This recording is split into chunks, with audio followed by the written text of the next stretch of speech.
Assalamualaikum warahmatullahi wabarakatuh. Bismillahirrahmanirrahim. Alhamdulillahi rabbil alamin.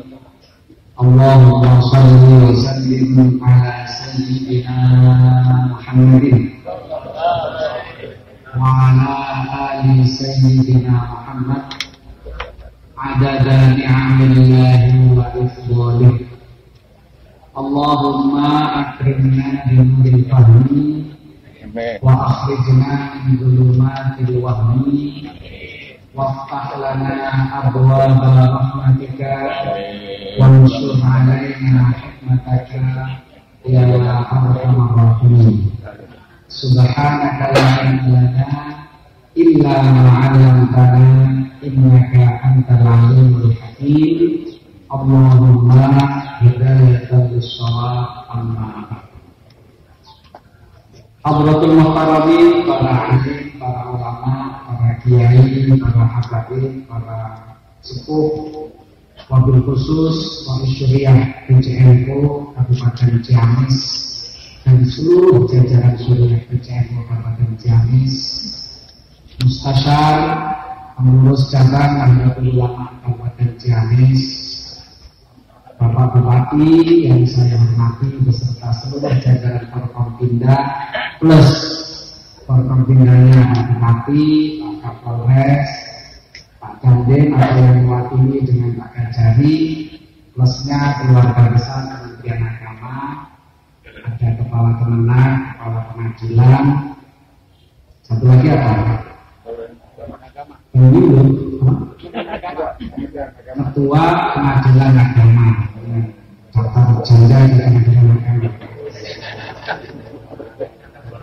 Yang saya hormati Ketua PCNO Kabupaten Ciamis beserta seluruh jajaran Tanfidiyah.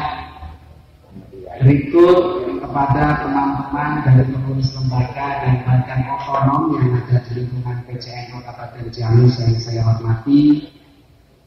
Yang saya hormati pula, tadi saya melihat ada tamu kehormatan rombongan dari PCNO Kabupaten Pangandaran. Ketua PCNO-nya beserta dengan beberapa rombongan. Seluruh peserta Konfercap ke-10 PCNO Kabupaten Ciamis, semua yang hadir di tempat ini, kalau ada yang disebutkan saya mohon maaf. Oh ya, tadi ada yang memberikan bantuan dari Partai Kebangkitan Bangsa, anak sulung, anak tunggal partai politik yang lahir dari Nahdlatul Ulama. Terima kasih atas semua peserta yang hadir di tempat ini. Mudah-mudahan kita menjadi orang-orang yang selamat di dunia ila yaumil akhirah. Dengan kita berkhidmat kepada Nahdlatul Ulama, mudah-mudahan anak, cucu dan keturunan kita menjadi orang yang saleh dan salihah. Menjadi apa dan siapapun kita, mudah-mudahan kita menjadi orang yang wafatnya husnul khatimah. Di akhir cerita kitab Irsyadul Hikam itu disebutkan ada satu orang saleh yang dimimpikan oleh Allah masuk surga. Orang saleh dimimpikan oleh Allah masuk di dalam mimpi di surga itu dia menemui 40 nabi. Setiap satu nabi ditanya sampai dengan 40 nabi dengan pertanyaan yang sama. Apa pertanyaannya? Wahai nabi, dulu kamu ketika hidup di dunia yang paling kamu khawatirkan apa? Dari 40 nabi dengan satu pertanyaan yang sama disampaikan, 40 nabi jawabnya sama. Apa jawabnya? Yang paling saya khawatirkan ketika hidup di dunia adalah al-khuruj minad dunya ala ghairi iman. Keluar dari dunia tanpa iman. Itu kekhawatirannya para nabi. Apalagi sekedar hanya orang-orang biasa seperti kita. Mestinya kekhawatiran itu harus lebih. Saya datang ke sini ditemani dengan beberapa pengurus dari pengurus wilayah, ada sekretaris dan Asep Abdullah, ada wakil sekretaris Pak Adlan, ada wakil bendahara Pak Haji Rojuman, dan nanti insya Allah akan disusul salah satu wakil ketua Pak Awan Sanusi yang sekarang sedang dalam perjalanan, yang nanti akan mendampingi perjalanan sidang selama berpercap di Kabupaten Ciamis ini. Mudah-mudahan semuanya dilancarkan oleh Allah Subhanahu wa Ta'ala. Kita semua selalu berbicara NU itu besar. Kita selalu berbicara NU itu hebat. Kita tidak pernah berbicara kenapa NU besar dan kenapa NU hebat. Padahal orang-orang zaman dahulu selalu menasihatkan, "Idza ra'aitumus shalihin, unzuru ila bidayatihim." Kalau kalian melihat orang sukses, orang hebat, orang saleh, jangan dilihat barang jadinya. Lihat bupati, jangan dilihat jadi bupatinya. Lihat Pak Kapolres, jangan dilihat jadi Pak Kapolresnya. Lihat proses menjadi bupatinya. Lihat proses menjadi orang hebatnya. Karena menuju kehebatan itu bukan persoalan yang mudah. Kebesaran Nahdlatul Ulama ini bukan sesuatu yang datang tiba-tiba Allah kasih, tidak. Ini adalah sesuatu yang diawali dengan ikhtiar yang kuat, di mana kebesaran NU ini dipelihara sejak Nahdlatul Ulama ini didirikan. Kalau kita ingin menjadi besar seperti besarnya Nahdlatul Ulama, maka kita mengikuti bagaimana cara Nahdlatul Ulama itu. NU ini ada fondasi awalnya adalah 3. Sehingga itu kuat sekali. Banyak organisasi yang tiba-tiba ada, tiba-tiba mati, ada. Organisasi yang tiba-tiba nyungsep, ada. Tapi Nahdlatul Ulama ini organisasi yang semakin diserang semakin besar, semakin dihujat semakin hebat, semakin dibully semakin modern. Kenapa? Bukan karena sesuatu yang tiba-tiba, tapi karena didirikannya dengan riyadhah. Riyadhah awalnya adalah dengan 3 hal. Apa itu 3 hal? 3 hal itu adalah 1, mujahadah. 2, istisyarah. Yang ketiga adalah istikharah. 3 hal ini yang semestinya dulu dilakukan oleh para muassis untuk mendirikan Nahdlatul Ulama, maka semestinya 3 hal ini pula yang tidak boleh hilang dari siapapun yang sedang mengurus Nahdlatul Ulama. Jadi kalau dulu 3 hal ini dimiliki oleh para muassis ketika mendirikan NU, maka sekarang 3 hal ini harus ada pada orang yang sekarang sedang mengurus NU. Di tingkatan mana saja, mulai dari pengurus besar, di tingkat wilayah, di tingkat cabang, majelis wakil cabang, maupun di tingkat panti dan seterusnya. Karena itulah maka sebenarnya kita menjadi pengurus NU itu bukan kita yang ngurus, tapi NU yang ngurus kita, biar kita mampu untuk melakukan 3 hal ini dalam perjalanan hidup. Kenapa mujahadah? Tidak ada sesuatu yang bisa besar hanya dengan sekedar fasilitas. Besarnya Nahdlatul Ulama dulu ketika mampu memperjuangkan bangsa ini menjadi ikut merdeka, belum punya kantor di Jakarta. Kantornya masih di Surabaya. Dengan apa adanya. Belum ada donatur. Semua dilakukan oleh para muassis dalam menjalani organisasi. Kenapa? Kemudian dengan segala keterbatasan mampu, itulah yang Allah berikan kepada orang yang mau berikhtiar. Ada istilah pepatah dalam sebuah syair yang disebutkan, bijiddin la bijaddin kulla majdi, fahal jaddun bila jiddin wujdi, fakam abdin yaqumu maqama hurrin, wakam hurrin yaqumu maqama abdin. Bijiddin, kesuksesan hidup, kesuksesan dalam meraih cita-cita, kelancaran dalam melaksanakan program apa yang akan kita rencanakan, itu modal utamanya adalah bijiddin la bijaddin, bukan dengan fasilitas. Bijiddin la bijaddin, segala sesuatu akan bisa diraih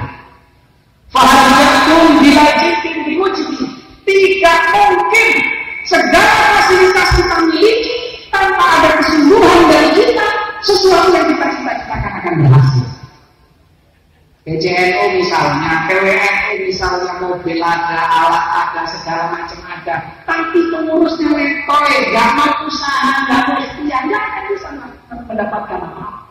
Tidak akan bisa melaksanakan program yang dijalankan, tidak akan bisa. Pakam abdilnya makam sore. Hanya orang rendah dengan minimnya fasilitas, tapi semangat yang kuat, dia mampu melewati posisinya orang-orang merdeka dengan segala fasilitas yang ada, akan tetapi tidak memiliki semangat. Makanya dalam ngurus Nahdlatul Ulama dan ngurus apapun kaitannya dengan perjuangan pribadi kita, Hizbin ini atau Mujahadah ini tidak bisa ditawar. Menjadi pengurus NU di tingkatan apapun, sebagai posisinya apapun, harus memiliki yang namanya mujahadah. Karena itu kunci utama. Termasuk para pejuang kita berhasil membawa bangsa ini merdeka bukan karena fasilitas. Mereka hanya punya bambu runcing, mereka hanya punya senjata adanya. Kemodernan senjata yang dimiliki oleh lawan terkalahkan oleh mujahadahnya para pejuang kita, sehingga bangsa kita ini menjadi bangsa yang merdeka 75 tahun. Yang kedua, istisyarah, minta saran, minta nasihat, melakukan sesuatu itu tidak semaunya sendiri. Nah, Hasyim itu dulu mau bikin NU, minta istisyarahnya atau minta sarannya itu ke Syekhona Khalil Bangkalan, sehingga beliau jadi mendirikan ini atas isyarat daripada beliau Syekhona Khalil Bangkalan. Jadi tidak tiba-tiba. Kenapa? Ada hadis yang menyebutkan al-ajlatu minasyaitan. Buru-buru itu konsepnya setan. Jadi makanya kalau kita melakukan sesuatu harus berencana dengan baik, sehingga apa yang kita lakukan bisa dicapai dengan pandangan yang jelas. Oh, programnya seperti ini, baru tercapai sekian persen, kekurangannya seperti apa, sehingga kita tidak merasa hebat di tengah kekurangannya kita itu. Itulah pentingnya yang namanya istisyarah. Kemudian yang ketiga adalah istikharah. Ini tabiatnya para ulama. Organisasi kita ini menjadi berat untuk kita pikul di pundak kita, karena di belakang kita ada nama ulamanya. Ulama ini harus seperti apa etikanya, harus seperti apa cara berjalan dalam hidup. Karena ilmu itu sesuatu hal yang tidak bisa dianggap ringan, karena itu amanah Allah. Makanya Habib Abdullah bin Ali Al-Haddad menyampaikan, al-ilmu khasyahullah bidaka ya'raf ahluh. Ilmu itu intinya adalah rasa takut kepada Allah Subhanahu wa ta'ala. Dengan itulah ulama diketahui identitasnya. Makanya sebagai pengurus Nahdlatul Ulama harus memelihara nilai-nilai keulamaan di dalam organisasi. Jadi ngurus NU jangan seperti ngurus LSM, ngurus NU jangan seperti ngurus partai politik, termasuk dalam perjalanan permusyawaratannya, pemilihannya dan lain sebagainya. Karena ini adalah organisasi keulamaan yang harus menjunjung tinggi etika-etika ulama. Benar, Nahdlatul Ulama, ya namanya Nahdlatul Ulama, kan Nahdlatul Tijara atau Nahdlatul yang lain. Karena ada nama ulama nih, warasatul anbiya, pewaris para nabi. Al-ulama, tidak ulama itu pemimpin. Lah kalau sudah pemimpin yang rusak, bagaimana yang dipimpin ini yang harus kita jaga dan kita pelihara. Maka di sini 3 hal yang harus kita rawat dan harus kita pelihara. Nilai-nilai yang ada, dan memelihara itu adalah bahagian daripada kita memelihara apa yang sudah dicanangkan oleh para pendiri. Kemudian yang kedua, kenapa Nahdlatul Ulama ini besar? Nahdlatul Ulama ini besar karena dibangun dengan 2 modal. Apa modalnya NU? Modalnya NU itu yang pertama adalah hikmah. dibangun untuk mengabdi. Yang kedua adalah dengan dibangun dengan kemandirian. Kenapa hikmah menjadi membesarkan organisasi ini? Dalam sebuah riwayat disebutkan, jadi sebenarnya apa yang dilakukan oleh para muassis ini semuanya kalau digandengkan dengan Al-Quran, digandengkan dengan hadis, semuanya nyambung. Hanya orang NU akhlaknya tidak mentang-mentang nyambung, kemudian dikit-dikit bawa Quran, dikit-dikit bawa hadis. Jadi sebenarnya Pak Bupati, Pak Kapolres, apa yang sudah dicanangkan oleh para muassis zaman Nahdlatul Ulama ini linier dengan Al-Quran dan As-Sunnah. Hanya kita bukan orang-orang yang sedikit-sedikit mentang-mentang bicara bawa-bawa kitab dan sunnah.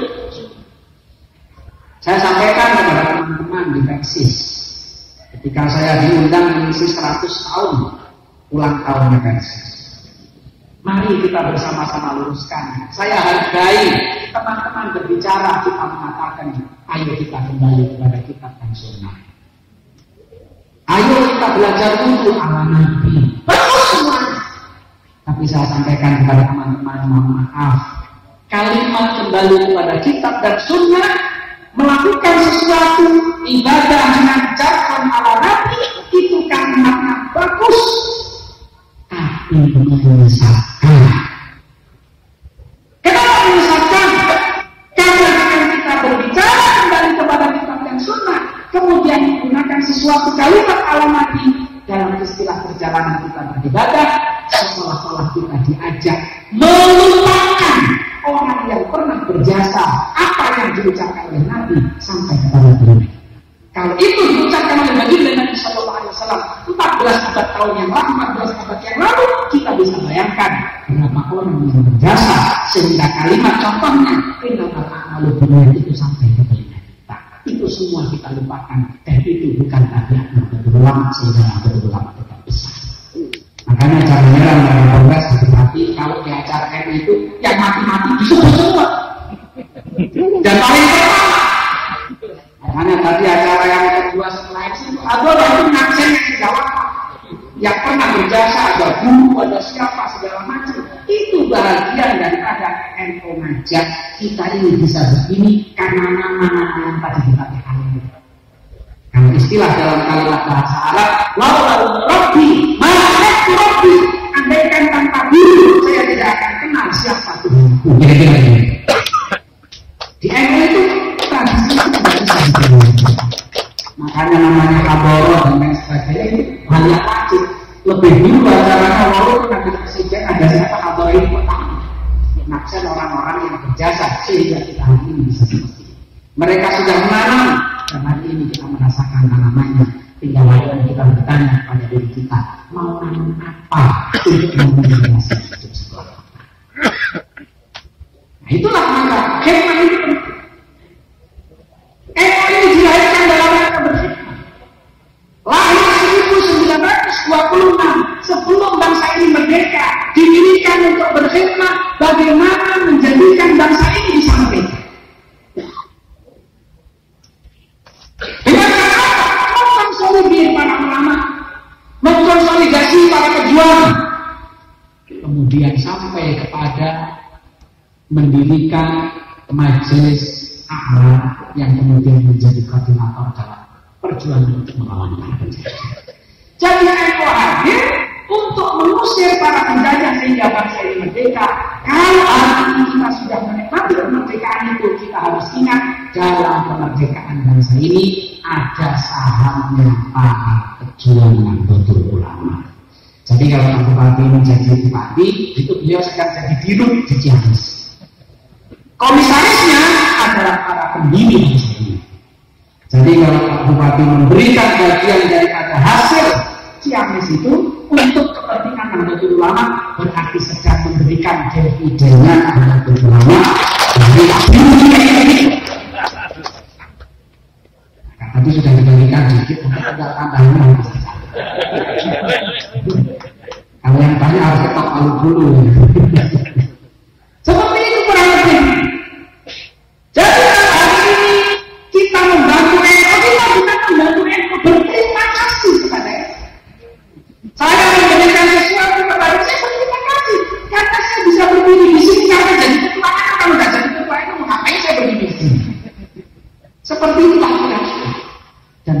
sekarang hidup dengan keadaan bangsa yang merdeka karena para pejuang kita, dan pejuang kita di antaranya sebagian besar adalah para ulama. Betul. Setelah bangsa ini merdeka, apakah kemudian kita berhenti berkhidmat? Tidak. Kita ikut mengisi kemerdekaan. Apakah sepanjang kita mengisi, kita berjuang, kita mengisi kemerdekaan, kemudian kita diperhatikan oleh para pemangku kebijakan di negeri ini? Juga tidak. Tapi tidak menjadikan NU putus itu berkhidmat. Karena berkhidmat prinsipnya adalah niat karena Allah Subhanahu wa Ta'ala. Kalau ada yang ngerti, kemudian kita dapat sesuatu yang alhamdulillah. Kalau tidak ngerti ya alhamdulillah. Seperti itu. Jadi kita ini prinsip utamanya berkhidmat. Makanya nanti kalau dilantik, dan yang sudah dilantik, biasanya nanti SK-nya tulisannya adalah masa khidmat. Karena kita yang untuk mengabdi dapat sesuatu, alhamdulillah. Rezeki namanya min haitsu la yahtasib. Kalau nggak ada, ya memang namanya mengabdi kalau apa-apa. Jadi biasanya kalau orang ngurus ekonya tenanan, ikhlas, itu biasanya nggak ada yang hidupnya susah. Jadi saya belum pernah ketemu teman ngurus eko hidupnya susah, belum ada. Ada juga ngurus eko yang menikah lagi susah itu ya. Makanya di NU ini urusan ahli sunnah wal jamaah, aswajanya sudah beres. Yang belum beres aswaja. Aswaja sudah sunnah. Model-modelnya kan model-model istiqat satu semua. Jadi belum beres yang itu aja. Yang lain sudah selesai. Hidupnya sudah makmur. Asal mengabdi kepada itu rezeki ada. Nah itulah kira-kira kalau kita mau berkhidmat. Orang yang mengabdi itu pasti akan lebih maju. Dan jenengan kalau melihat orang-orang yang menjadi tokoh di tengah masyarakat hari ini, dulu ketika masa tolaknya, masa mencari ilmunya, bukan hanya sekedar mengaji saja, tapi pasti di pesantrennya itu mengabdi kepada gurunya. Nah itulah khidmat, makanya yang ini mengabdi kepada bangsa, sehingga mau diapakan, diopeni atau tidak diopeni oleh bangsa ini, NU nggak pernah putus asa, tetap mengabdi. NU ruwet tetap. Apa namanya bangsa ini loh? Teman kalau misalnya pengurus-pengurus yang ada di Jakarta itu ketika bangsa ini loh, jangan kan kalau sudah mulai selesai, jangan ganti lagi. Tidak tahu kenapa. Ya seperti itulah kira-kira. Jadi Nahdlatul Ulama selalu ingin menciptakan negeri ini menjadi darussalam penuh dengan kedamaian. Makanya kita selalu mengajak bagaimana untuk bisa membawa negeri ini menjadi negeri yang damai. Karena kalau sudah negeri ini damai, insya Allah melaksanakan apa saja, ekonomi bisa berjalan, majelis ilmu bisa berjalan, ibadah, khusyuk dan lain sebagainya. Dan negeri yang aman itulah yang disumpah oleh Allah Subhanahu wa Ta'ala di dalam Al-Quran menceritakan tentang pertama negeri itu apa? Sesuatu itu kalau sudah disebutkan dengan sumpah di dalam Al-Quran artinya berkahnya luar biasa. Wahana dan jadi itulah. Nah, kalau negeri kita sudah menjadi baladil amin, insya Allah akan menjadi negeri yang baik. Kemudian yang kedua, modalnya adalah model mandirinya. Jadi Mbak Hasyim itu setelah mendeklarasikan itu, Pak Bupati dan teman-teman minta namanya Mbah Ridwan Abdullah untuk istighfar. Pengen punya logo NU. Logo NU yang seperti apa? Sehingga muncul ada logo NU seperti ini. Ini hasil istikharahnya Mbah Ridwan Abdullah yang diutus oleh Mbah Hasyim. Jadi NU ini sampai pengen logonya apa istikharah. Nggak mau masalah tukang gambar sih. Searching di Google ya, istikharah. Di dalam Mbah Ridwan Abdullah itu orang yang ahli melukis sehingga mampu menyampaikan hasil istikharahnya dalam bentuk lukis. Setelah istikharah sekian lama hasilnya seperti tapi nggak ada tulisan NU-nya. Itu nanya Nahdlatul Ulama saja Arab atau Kiai. Masa Kiai pakai huruf ini. Di dulu ini nggak hasil istikharahnya nggak ada N, nggak ada U, nggak ada. Jadi cuma Nahdlatul Ulama. Jadi ini kalau huruf N dengan O itu menyesuaikan. Kalau dulu masih N sama O, Nahdlatul Ulama. karena ejaannya sudah berganti kan. Kalau yang huruf ini situasional. Tapi kalau buat ini nanti istiqomah. Setelah istiqomah, hasilnya seperti itu disampaikan kepada bahasa. Ini lebih enak yang lain. Bahasa nggak mau langsung terima. Tolong dibawa ke situ sampai situ kiri, nanti sampaikan kepada bahasa Nawawi, tanya pendapat. Yang kedua, sampaikan salam saya sama bahasa Nawawi. Saya ajak masuk jadi pengurus NU. Berangkatlah dari Bapak Abdullah ke sana, menyampaikan dua pesan. Ketika pesan pertama disampaikan, bagaimana menurut panjenengan? Bahasa suruh menanyakan ini sudah bagus. Apa jawaban bahasa Nawawi? Kalau menurut Mbak Hasim bagus, menurut saya bagus. Mbak Hasan Nawawi nggak mau mengoreksi. Bintangnya cuma 9 sampai 1 ya 10 ya.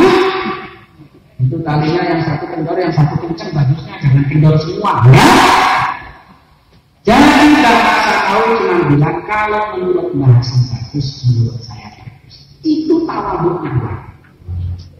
Makanya sampai kalau menyireni, mencirikan masjid itu NU atau bukan, lihat kalau pas komat.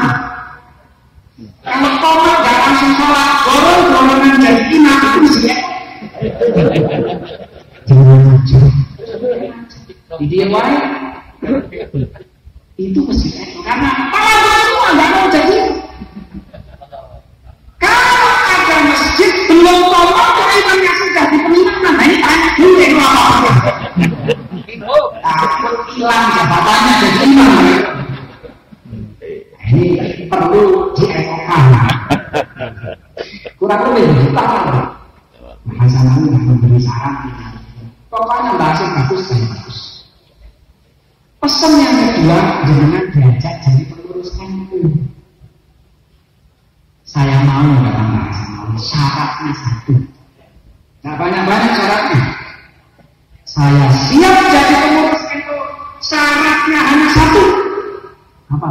Baik. Syaratnya pengurus NU harus mau turunan. Turunannya sudah ada di sini. Ada. Harus mau turunan. Bukan berbicara urutan nilainya berapa, tapi kemauan untuk menghidupi organisasi dari pribadi. Sesuatu kalau dibangun awalnya dari pribadi, besarnya cepat. Dan itulah yang ditunjukkan oleh baginda junjungan kita Nabi Muhammad. Beliau berangkat hijrah, mau berangkat dari Mekah ke Madinah, didatengin sama Sayyidina Abu Bakar Siddiq radhiyallahu anhu, bawa unta 2 ekor. Buat siapa katakan? Satu buat saya, satu hadiah buat unta. Untuk apa? Perjalanan lagi. Apa jawabannya kanjeng Nabi? Beliau mengatakan, saya minta ini harga di pasarnya kamu beli berapa? 400 dinar ya Rasulullah. Rasulullah mengambil uang 400 dinar, diserahkan kepada Sayyidina Abu Bakar. Jangan dikasih saya hadiah untuk ini, biar saya beli dan beli. Dikendarai untuk berangkat ke Madinah.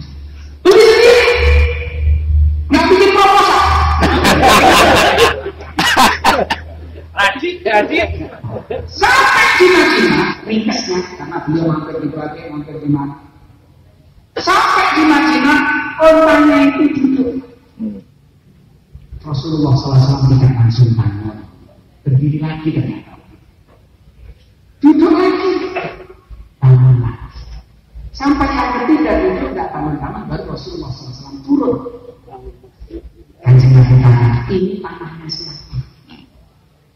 Dijawab oleh sahabat, tanahnya Sahal dan Suhail, 2 anak yatim. Dipanggil 2 anak yatim. Semua orang yang melihat kanjeng Nabi senang, pengen ngasih sesuatu, pengen dapat berkah. 2 anak yatim ini tadi ngerti dibawa kepada Rasulullah SAW.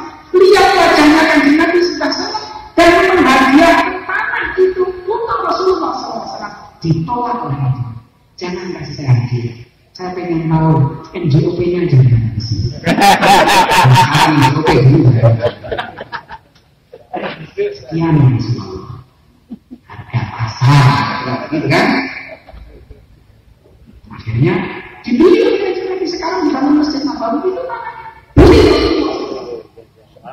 tidak minta sumbangan. Ini baru punya TPA memberikan 14 berproses kemana-mana. Terus bagaimana kita mau besar? Rasulullah SAW mencontohkan seperti itu. Mu'assis Al-Qur'an mencontohkan seperti itu. Bukan berbicara berapa nilainya kita sumbangkan, tapi kemauan kita memberi dan turunkan di Nahdlatul Ulama itu sudah bagian daripada nilai kesumbangkan. Saya makanya jadi pengurus PW pertama kan saya 10 bulan di gereja. Berapa sekarang dalam bulan di gereja? Sudah 1 miliar lebih. Uang urunan sepanjang hampir 5 tahun itu pengurus NU di wilayah harus iuran.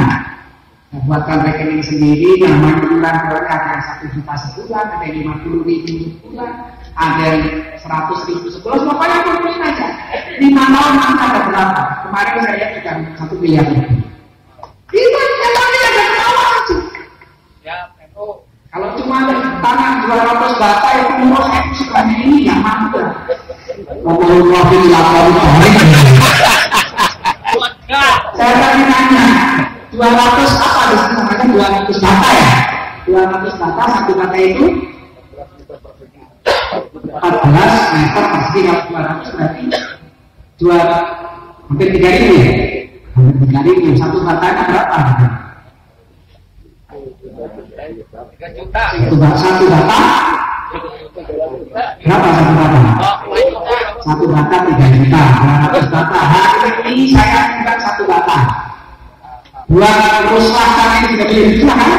Ya, 1 bata ini nanti saya yang minta tinggal bupati 10 bata. Kalau 10 bata siap. Apa berapa? Mau aja ya. Nanti kalau keluarga besar menang, nanti kalau tak mau nyumbang menangnya bilang sama saya. Itu aja, insya Allah menang. Ini belum yang ada lagi. Sumbangan semua nyumbang 1 meter selesai. Di Nahdlatul Ulama itu tidak ada yang susah kalau kita mau. Jadi ada syair yang mengatakan bahwa waqtahum fi 'aini as-sahihi sirruh wa taswur fi 'aini hamidil 'azim. Waqtahum persoalan itu akan menjadi besar. Fi 'aini as-sahihi di mana orang yang sangatnya kecil. Apa sih kecilnya persoalan? Persoalan kecil dihadapi dengan semangat kecil jadi besar. Seolah watasnya persoalan akan menjadi kecil di ain al-azim di mata orang yang semangatnya besar. Apa al-azim? Persoalan yang besar. Memerdekakan bangsa ini persoalan besar dihadapi oleh orang-orang yang punya semangat besar. Selesai bangsa ini menjadi besar. Nah, kalau ada persoalan besar didirikan oleh orang yang semangatnya besar, maka selesai masalah. Betul masalah hari ini begini. Sekarang 200 bata persoalan besar kecil. Kecil sudah selesai. Lunas kalau kita kecil cuma 300 bata misalnya kecil. Selesai. Mudah-mudahan untuk siapa? Bukan untuk siapa-siapa, tapi untuk wakaf kita kepada Nahdlatul Ulama. Mudah-mudahan dengan kemandirian itulah kita akan bisa mengikuti jejak para muassis. Dengan mengikuti jejak para muassis, insya Allah hidup kita akan semakin berkah. Demikian yang bisa dilaporkan pada silaturahmi siang hari ini. Mudah-mudahan ada manfaatnya. Hadallahu wa iyyakum ajma'in. Ja'alana Allah wa iyyakum mimman yastaujibu syafa'ata sayyidil mursalin. Ihdinas siratal mustaqim. Wallahu muwaffiq ila aqwamit thoriq. Wassalamualaikum warahmatullahi wabarakatuh.